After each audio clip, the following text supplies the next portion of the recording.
Now here we have an aircraft with a little bit of history. The aircraft was serving an airport which the airline that owned the aircraft wasn't even flying to.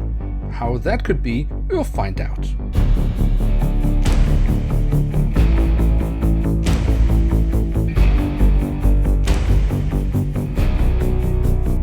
With that, welcome to a new episode of Review, where we today will take a closer look at an Airbus A350-900 of LATAM Brazil. At the front of the box we have the cutout, so we can get a glimpse of the aircraft model inside, and on top of the box we have the LATAM branding. On the back side of the box, as this is a 2019 release of Herpa Wings, we don't have much of interest, but we do have an image showing the aircraft in real life, which also gives us a clue to the story I mentioned at the intro of the video. And here she is, the Airbus A350-900 of LATAM Brazil. Now, what is behind the story of the aircraft in the image, and why this aircraft was flying to an airport which the airline didn't serve at the time, we will see in just a moment, because first, of course, we will take a look at the aircraft model and see what details it has to offer.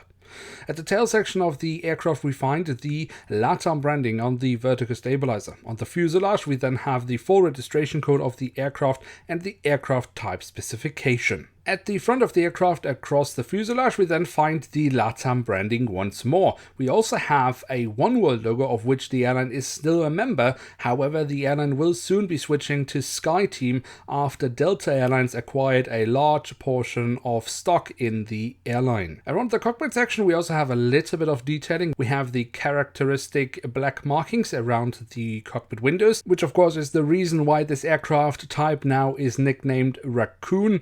And we also have the window wipers and the emergency hatch for the cockpit printed on. The engine nacelles have been kept in all white, but do still look relatively decently detailed. Here we can see them on the back side. I think that looks pretty decent. And of course, if you look into the engines from the front, we can also see the engine fan blades very nicely. Then we should also take a little bit of time to take a look at the wings. Here we can see the top side where we have all the different flaps, slats and spoilers carved out very nicely. Also the underside of the wings look pretty decent, and if we look at both wings we can see across them the full registration code of the aircraft. The wings also have winglets which look very nicely on this aircraft model and also carry the blue and red coloring of the LATAM branding. And then if we take a look at the landing gear, we will see that this is still the first version of the landing gear that Herpa released with the A350. Of course, we have seen that in a later A350 release, that of the Air France, they have actually updated that so it looks much nicer. Here we still have far too much space between the wheel sets. The front landing gear, however, does look very nice. And as we already are at the front of the aircraft, we can also quickly look underneath the fuselage where we have the LATAM branding once more. And then last but not least, we also have the doors to the cargo compartments printed on here on the back side of the aircraft and here at the front. So there we have it, the Airbus A350-900 in the current livery of LATAM Brazil. Now, let's see, what was all this story about? Why this aircraft was flying to an airport that the airline wasn't serving at the time?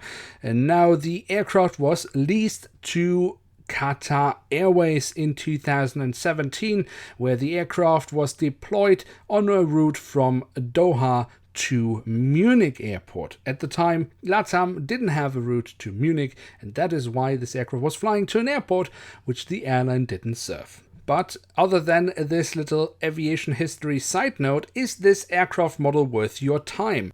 Well, it doesn't really do anything spectacular. The physical details on this aircraft model are of a high standard, except maybe for the landing gear. The print quality is excellent, although we could definitely need more detailing, especially around the cockpit section, which unfortunately we only get with Herpa Club models. So it's really down to the fact whether you like the airline, the livery, or the aircraft type.